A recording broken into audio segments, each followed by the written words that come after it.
दोस्तों नमस्कार। आप देख रहे हैं सत्य हुंकार में आपके साथ सत्यपाल। अब की बार 10 लाख पार, क्या चक्रधारी के चक्र की बढ़ेगी रफ्तार या फिर इतिहास दोहराया जाएगा? फरीदाबाद में कृष्ण की लीला के सामने महेंद्र का प्रताप नजर आएगा। अभी तक हरियाणा कांग्रेस के टिकट का बंटवारा हुआ नहीं है, बस कयासों और चर्चाओं का बाजार गर्म है।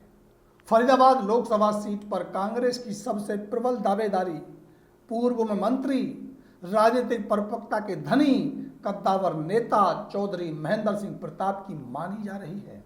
वैसे तो चर्चाएं ये थीं कि प्रताप चुनाव लड़ना नहीं चाहते थे, लेकिन हरियाणा कांग्रेस की रणनीति के सामने प्रताप की हां ने भाजपा खेमे के चेहरों पर लकीरें डाल दी हैं।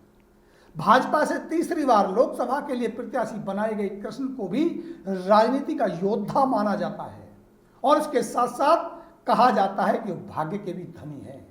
विपक्ष को भी साधने की कला के माहिर कृष्ण की लीला के चर्चे कम नहीं हैं। अब की बार 10 लाख पार का नारा देने वाले कृष्ण भक्त महेंद्र के प्रताप से असहज होते नजर आने लगे हैं। हार जीत के परिणाम क्या होंगे कहा नहीं जा सकता, लेकिन कृष्ण भक्त दबी जवान में जरूर मानने लगे हैं कि देश में सबसे बड़े तीसरे नंबर की जीत हासिल करने वाले कृष्ण को प्रताप कड़ा मुकाबला दे सकते हैं तथा जीत के मतांतर को कम कर सकते हैं। तो वहीं विपक्ष और कृष्ण विरोधी इस बात से खुश हैं कि अब की बार न कि कड़ा मुकाबला होगा बल्कि परिणामों को बदला जा सकेगा। एक तरफ कृष्ण की राजनीतिक परिपक्वता, विपक्षियों को साधने की कला, मोदी के सहारे 2019 में जीत का भारी बहुमत, राष्ट्रवाद, धर्म और आस्था का प्रचंड बहुमत है, तो वहीं दूसरी तरफ जातिगत आंकड़े, सत्ता विरोध तथा पूर्व मंत्री की राजनीतिक विरासत का समर्थन फरीदाबाद की राजनीति में उबाल लाने को आतुर है। अगर चुनाव जातिगत आधार पर विश्लेषित किया जाए तो कुल वोटों में जो फरीदाबाद लोकसभा की कुल वोटें हैं उसमें 20% जाट जो सबसे ज्यादा है, भाजपा से खासे नाराज हैं। ऐसी स्थिति में कम से कम 70% कांग्रेस को वोट डालने की स्थिति में नजर आते हैं। मोदी के नाम पर 30% जाटों का वोट भी भाजपा को जाने की संभावना है और अगर 15% गुर्जर वोटों में कृष्ण और प्रताप का बराबरी का बंटवारा हो जाता है, मुस्लिम 10% एक तरफ कांग्रेस को वोट करेंगे जिसकी संभावना अधिक दिखाई देती है, तो वहीं कुल दलित वोटर 15% है और ये मान लिया जाए कि दलित वोटर भी 60% भाजपा को वोट कर दे और 40% कांग्रेस के साथ आ जाए और बाकी राजपूत 7%,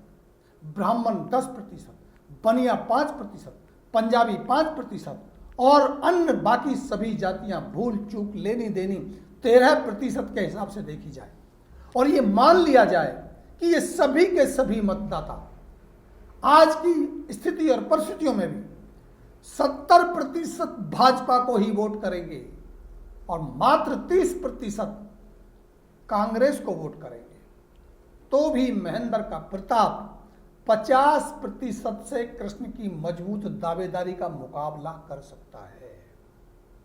ये बात अलग है कि मानसिक प्रभाव डालने के लिए अब की बार 400 पार का नारा दिया जा सकता है, तो अब की बार 10 लाख पार कहना कोई अतिशयोक्ति नहीं है।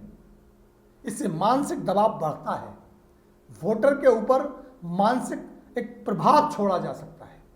लेकिन सबसे बड़ा सवाल यह है कि भाजपा की चुनावी रणनीति, मजबूत संगठन, वोटरों में राष्ट्रभक्ति और धार्मिक आस्था का जो बवंडर भरा हुआ है, उसके सामने जातिगत समीकरण और सत्ता विरोधी लहर कितने कारगर होंगे। मुझे नहीं लगता कि धर्म से बड़ी जाति, आस्था से बड़ी ख्याति, बूथ से घर तक की मजबूत पकड़ वाला जो ये संगठन है, मोदी के महिमा मंडन के सामने चक्रधारी के चक्र की गति को कम कर पाएंगे प्रताप। नहीं, मुझे नहीं लगता कि अब की बार फरीदाबाद की सत्ता का परिवर्तन होगा। ये मैं नहीं बोलता, ये तो जनता भी बोलती है, क्योंकि खाता ना वही जो भाजपा कहे वही सही। कुछ भी हो जाएगा, आएगा तो मोदी। और ये डायलॉग आपने तो सुना ही है। फरीदाबाद के राज्य मंत्री कृष्णपाल गुर्जर को हरा पाना भी इसलिए संभव नहीं क्योंकि देश की सबसे बड़ी तीसरी जीत मानी जाती है। अगर फरीदाबाद हार सकते हैं तो फिर अब की बार 400 पार का क्या होगा? इसलिए भी दिल है कि मानता ही नहीं। वैसे तो अब की बार पूरे देश का आम चुनाव 2019 की तरह विकास के मुद्दे पर नहीं लड़ा जा रहा है। जो नारे 2014 में सुनाई देते थे, जैसे बहुत हुई महंगाई की मार अब की बार मोदी सरकार, बहुत हुई बेरोजगारी की मार अब की बार मोदी सरकार, बहुत हुआ महिलाओं पर अत्याचार अब की बार मोदी सरकार, फिर भी फरीदाबाद शहर की 2014 की तुलनात्मक तस्वीर पर गौर करें तो शहर बदलता नजर आता है। और अगर ना माने तो आप गूगल मैप पर जाकर देख लीजिए, जिसकी बात गाहे बगाहे कृष्ण अपने राजनीतिक उपदेशों में देते दिखाई देते हैं।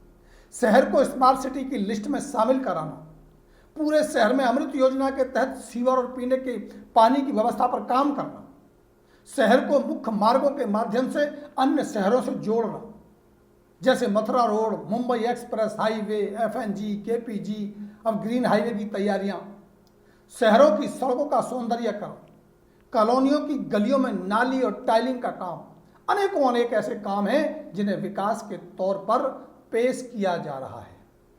मोदी की योजनाओं का बखान किया जा रहा है।